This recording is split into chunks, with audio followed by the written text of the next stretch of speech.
Se encontraba la Madre Dolorosa junto a la cruz llorando,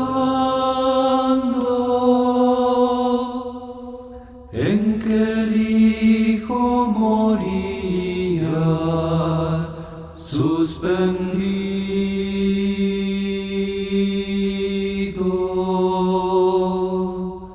con el alma dolida y suspirando, sumida en la tristeza que traspasa el acero de una espada,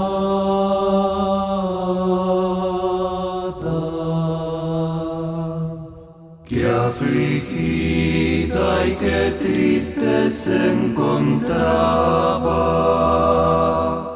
de pie aquella bendita Madre del Hijo único de Dios.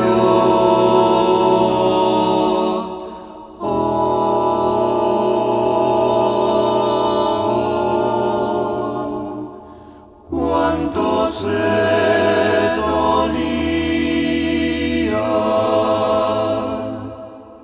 y padecía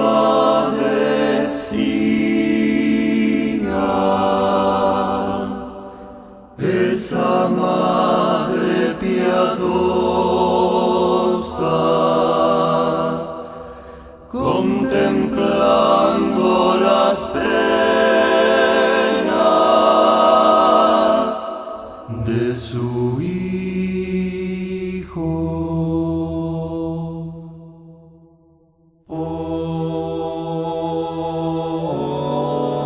¿A qué hombre no va a hacer llorar el mirar a la Madre de Cristo en un suplicio tan tremendo?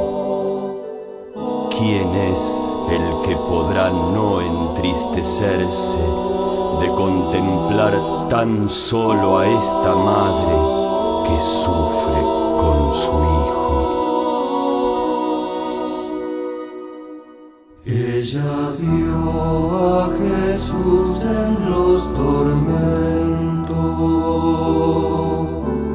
sometido al flagelo, por cargar los pecados de su pueblo.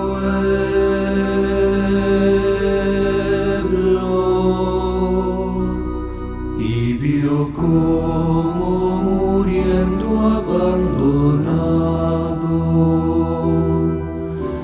aquel su dulce